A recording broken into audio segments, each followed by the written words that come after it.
महाराष्ट्र कांग्रेस की बड़ी साजिश, बीजेपी ऑफिस जलाने का पोस्टर। फडणवीस सरकार का बड़ा एक्शन केस दर्ज।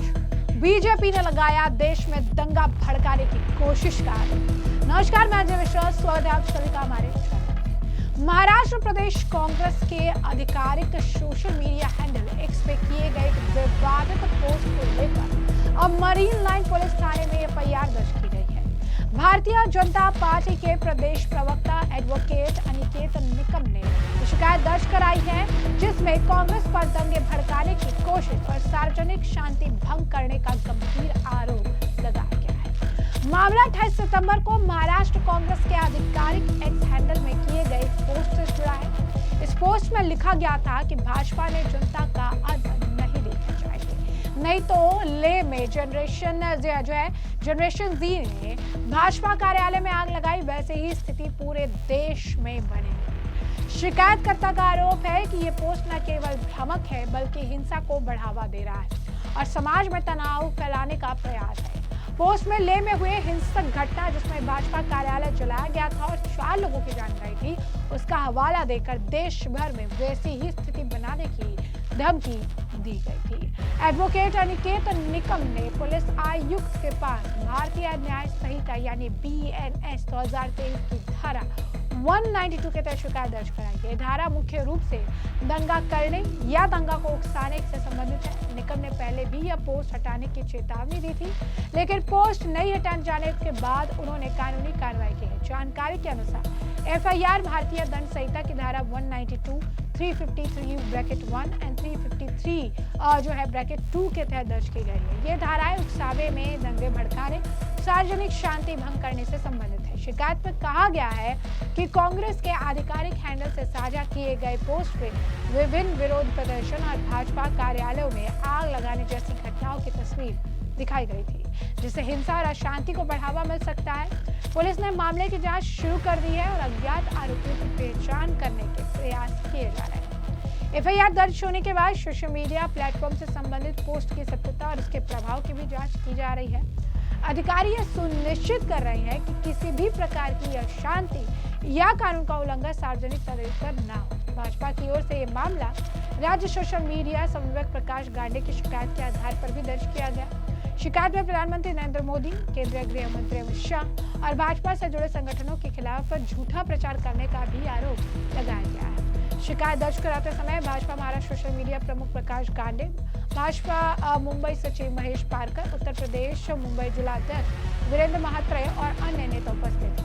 एडवोकेट अनिकेत निकम ने कांग्रेस के इस कदम को अत्यंत निंदनीय बताया। उन्होंने ये भी कहा कि महाराष्ट्र कांग्रेस की यह पोस्ट सार्वजनिक शांति, सामाजिक सौहार्द के एक गंभीर खतरा है। लेह की घटना का हवाला देकर कांग्रेस नेता राहुल गांधी और महाराष्ट्र कांग्रेस देश भर में हिंसा की धमकी और उसे बढ़ावा दे रहे हैं। निकम ने यह भी कहा कि मुख्यमंत्री देवेंद्र फडणवीस के नेतृत्व वाली महाराष्ट्र सरकार राज्य में शांति भंग करने की किसी भी कोशिश को बर्दाश्त नहीं करेगी और महाराष्ट्र की जनता ऐसा किसी भी प्रयास को निश्चित रूप से नाकाम करेगी। भाजपा के नेता प्रकाश गांडे ने भी अपनी शिकायत का जिक्र किया कि यह पोस्ट लोगों में भ्रम पैदा करने और समाज में तनाव फैलाने का एक जानबूझकर किया गया प्रयास था, जो कानून के तहत अपराध है। बीजेपी सोशल मीडिया सेल के कोऑर्डिनेटर ने भी कहा कि राजनीतिक दलों को सोशल मीडिया पर जिम्मेदारी से पोस्ट करना चाहिए।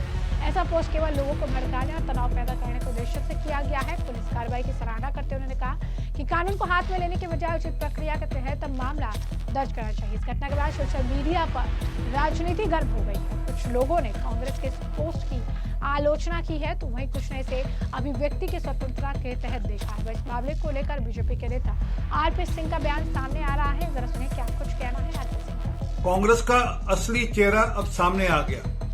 महाराष्ट्र कांग्रेस ने ट्वीट कर कहा है कि जिस प्रकार से लद्दाख के अंदर भाजपा का कार्यालय जलाया गया, उसी प्रकार से देश भर में भाजपा के कार्यालय जलेंगे।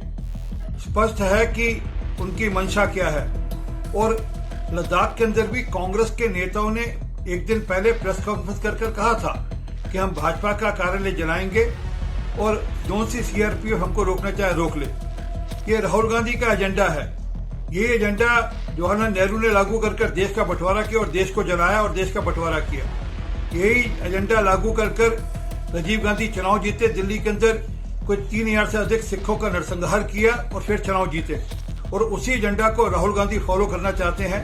देश में अराजकता खड़ी करना चाहते हैं, परंतु वे भूल रहे हैं देश के प्रधानमंत्री मोदी जी हैं, जिनमें देश के लोगों का अतत विश्वास है और अटूट विश्वास है, जिसके चलते 3 बार उनको प्रधानमंत्री बनाया है। क्योंकि राहुल गांधी और उनकी टीम मोदी जी को बैलेट से नहीं हरा सकती, इसलिए ये अराजकता का माहौल खड़ा करने की कोशिश कर रहे हैं। मैं अपेक्षा करूंगा कि महाराष्ट्र की सरकार तुरंत इस ट्वीट का संज्ञान लेते हुए उनके खिलाफ सख्त से सख्त कार्रवाई करेगी। तो जैसे कि आपने सुना, उन्होंने कहा कि जो कांग्रेस है उसका चेहरा एक बार फिर से बेनकाब हो चुका है। मोदी जो है प्रधानमंत्री नरेंद्र मोदी को बैलेट के थ्रू जो है आउट नहीं कर पाए हैं, तो अब पूरे देश में जो है इस तरीके का अनरेस्ट लेकर आना चाहते हैं और जो देश है उसको अराजकता की तरफ धकेलना चाहते हैं। आपको बता दें कि पुलिस ने सभी पक्षों में शांति बनाए रखने और कानून का पालन करने की जो है अपील की है। अब इस मामले को लेकर जो एफआईआर दर्ज हुई है, इस पर सोशल मीडिया पर लगातार लोगों के कमेंट्स आ रहे हैं। एक व्यक्ति ने लिखा है कि महाराष्ट्र कांग्रेस के खिलाफ एफआईआर दर्ज, जनरेशन जेड विरोध प्रदर्शन की आड़ में, जनरेशन जी जो है विरोध प्रदर्शन की आड़ में महाराष्ट्र को जलाने की खुलेआम धमकी दे रहे और आगजनी भड़काने के आरोप में जब कोई पार्टी सचमुच आग से खेलने लगती है तो वो विपक्ष नहीं रह जाती है और लोकतंत्र और जन सुरक्षा के लिए खतरा बन जाती है। एक और व्यक्ति ने लिखा कि महाराष्ट्र कांग्रेस को शर्म आनी चाहिए इतनी नफरत फैलाने के लिए। हर गुजरते दिन के साथ आप और नीचे गिरते जा रहे हैं। कायरता छोड़ो और विकास के आधार पर हमसे मुकाबला करो। एक और व्यक्ति ने लिखा, कभी तो महाराष्ट्र के भले का सोचो आप लोग। अभी तक बूथ कैप्चरिंग, लोगों को भड़काने का काम, भाई साहब विपक्ष की भी गरिमा है। नहीं समझते हैं तो बीजेपी के देवेंद्र फडणवीस जब विपक्ष में थे तो उनके विधानसभा का वीडियो देखिए, शायद ट्यूशन लेना ना पड़े। राजनीति में सत्ता पक्ष के प्रति नीति से लगे प्रोपागेंडा करके जो है उनके पीछे आप लगेंगे। तो यहाँ पर देखिए कि लोग भी काफी ज्यादा नाराज है और ये कह रही है कि पहले जो है आपने देखा होगा कि कांग्रेस नेपाल का जिक्र करके, अन्य जो पड़ोसी देश है जहाँ पर काफी ज्यादा प्रोटेस्ट हुआ था उनका जिक्र करके लगातार बयानबाजी कर रही थी और कह रही थी कि देश में भी ऐसा हो सकता है, देश में भी जो है जनरेशन जी जो है उठ के आएगी, जनरेशन जी जो है प्रोटेस्ट करेगी। सड़कों पर तो तमाम बयान दिया गया, राहुल गांधी ने बाकायदा से लेकर पोस्ट भी किया था। और अब महाराष्ट्र कांग्रेस जो है वो खुले तौर पर एक पोस्ट डालती है। उस पोस्ट में भी वो लिखती है कि जैसे ले में जनरेशन जी का प्रोटेस्ट देखने के लिए मिला है, अब यही जनरेशन जी जो है जेन जनरेशन जो है अब इस पूरे मामले को जनरेशन जेड जो है इसको आगे उठाएगी और सड़कों पर उतरेगी। इस पोस्ट में बीजेपी के क्या ऑफिस लिखा हुआ है, साफ तौर पर उसमें आग लगाती हुई तस्वीर है और लोगों के हाथ में जो है पोस्टर है, जिन पोस्टर में एक में लद्दाख प्रोटेस्ट लिखा है, एक में उत्तराखंड पेपर लीक प्रोटेस्ट है, बिहार वोट अधिकारी यात्रा पब्लिक प्रोटेस्ट है। तो अब देखिए कि किस तरीके से ये दिखा रही हैं, ये कहिए कि भड़का रही हैं कि जनता सड़कों पर उतरे और इस तरीके का कृत्य करे, अराजकता फैले, इस तरीके का आह्वान लगातार कांग्रेस द्वारा किया जा रहा है। इस मामले को लेकर सख्ती दिखाई गई है, एफआईआर दर्ज किया गया है, जल्द से जल्द एक्शन लिया जाएगा। महाराष्ट्र के मुख्यमंत्री देवेंद्र फडणवीस ने पहले भी कह दिया है, कई बार कहते रहे हैं कि किसी भी तरीके की ऐसी बातें जहां पर लोगों को भड़काया जाए और इससे सामाजिक सद्भाव बिगड़े, ऐसे किसी भी कृत्य को बर्दाश्त नहीं किया जाएगा और कड़े से कड़े एक्शन जो इनके खिलाफ लिए जाएंगे। वैसे में हमने आपको जो पूरा मामला है विस्तार से बताया है, आपने बयान भी सुने हैं और अब इस पूरे मामले पर आपकी भी राय हो हमें सेक्शन में कमेंट करके जरूर से जरूर साझा करिएगा।